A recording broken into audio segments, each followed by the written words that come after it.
নমস্কার বন্ধুরা, সুস্বাদুতে আরও একবার আপনাদের সবাইকে স্বাগত।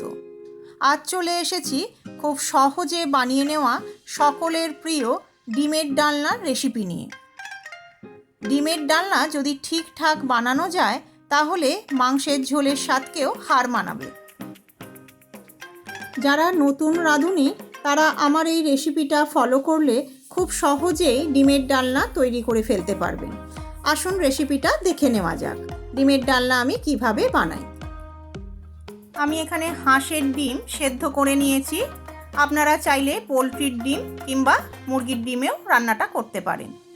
সেদ্ধ করে নেওয়ার পর ডিমটার খোলা ছাড়িয়ে ডিমটাকে এইভাবে ছুরি দিয়ে চিড়ে নিচ্ছি। এরপর কড়ায় 4 টেবিল চামচ সর্ষের তেল ভালো করে গরম হতে দিয়েছি। তেলটা ভালো করে গরম হয়ে গেলে এর মধ্যে দিয়ে দেবো 1/2 চামচ নুন। এরপর ডিমগুলো একে একে ছেড়ে দেব। নুন দিয়ে তারপর ডিমগুলো যদি ছাড়া হয় তাহলে ডিম থেকে কিন্তু তেলের ছিটেটা আসবে না। এরপর এর মধ্যে দিয়ে দিলাম খুব সামান্য পরিমাণে হলুদ গুঁড়ো আর লঙ্কার গুঁড়ো। তারপরে ভালো করে উল্টে পাল্টে ডিমগুলোকে মিডিয়াম ফ্লেমে একদম লাল লাল করে ভেজে নেব। ডিম সেদ্ধর পরে এইভাবে চিড়ে নিয়ে ডিমটা রান্না করলে ডিমের ভেতর নুন মশলা ঢুকবে। ডিমটা ভালো করে ভাজা হয়ে গেছে, এবার ডিমটাকে আমি তুলে নেব। ওই তেলের মধ্যেই দিয়ে দেব টুকরো করে নেওয়া আলু। এই সময় আর আলাদা করে নুন হলুদ কিছু দেব না, কারণ তেলের মধ্যেই আগে থাকতেই নুন হলুদ দেওয়া আছে। এরপর আলুটাকেও একই রকম করে লাল লাল করে ভেজে নেব।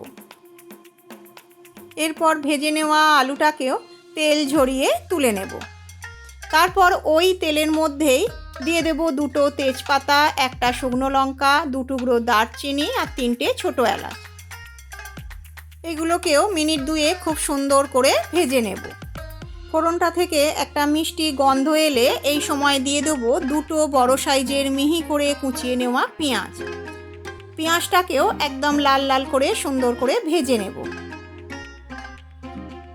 পেঁয়াজটা দেখুন খুব সুন্দর করে ভেজে নেওয়া হয়ে গেছে। এই সময় দিয়ে দিলাম 1.5 টেবিল চামচ আদা বাটা, 1 টেবিল চামচ রসুন বাটা, 1 চামচ হলুদ গুঁড়ো, 1 চামচ লঙ্কা গুঁড়ো আর দিয়ে দেব 1 চামচ জিরে গুঁড়ো। এরপর এর মধ্যে দিয়ে দেব একটা বড় সাইজের টমেটো পেস্ট।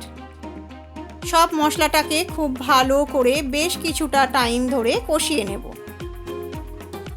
মশলা যত ভালো করে কষানো হবে রান্নার স্বাদ কিন্তু ততটাই ভালো হবে। দেখুন মশলাটা থেকে তেল ছেড়ে এসেছে। এই সময় দিয়ে দেব ভেজে নেওয়া আলুর টুকরোগুলো। আলুর সঙ্গেও মশলাটাকে আবারও মিনিট 2 ভালো করে কষিয়ে নেব।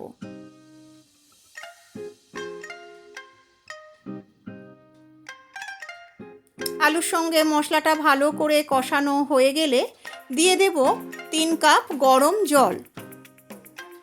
আপনারা যে যেমন গ্রেভি রাখতে চান জলের পরিমাণটা সেই রকম দেবেন।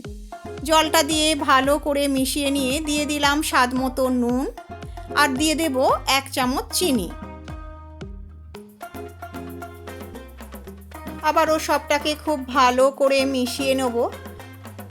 এরপর ঢাকা দিয়ে 5 মিনিটের জন্য এটা রান্না হতে দেব। 5 মিনিট পর ঢাকা খুলে নিয়ে ডিমগুলো অ্যাড করব। ডিমটা দিয়ে আবারও ভালো করে সবটার সঙ্গে মিশিয়ে নেব। নিয়ে এই সময় আবারও ঢাকা দিয়ে 10 মিনিটের মতন রান্না করে নেব। এতে করে আলুটাও খুব ভালো করে সেদ্ধ হয়ে যাবে। 10 মিনিট পর ঢাকাটা খুলে নিয়ে দেখব আলুটা দেখুন খুব সুন্দর করে সেদ্ধ হয়ে গেছে। এরপর সব শেষে দিয়ে দেব 1 টেবিল চামচ গরম মশলার গুঁড়ো। গরম মশলাটা দিয়ে খুব ভালো করে সবটাকে মিশিয়ে নেব।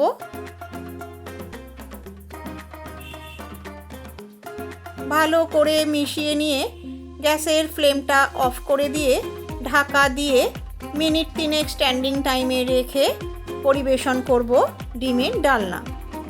রেসিপিটা ভালো লাগলে ভিডিওটা লাইক করে চ্যানেলটা সাবস্ক্রাইব করে নেওয়ার অনুরোধ রইল। পাশে থাকা বেল আইকনটা অবশ্যই প্রেস করবেন যাতে নতুন ভিডিওর নোটিফিকেশান খুব সহজেই আপনার কাছে পৌঁছে যায়। ভিডিওটা শেষ পর্যন্ত দেখার জন্য ধন্যবাদ।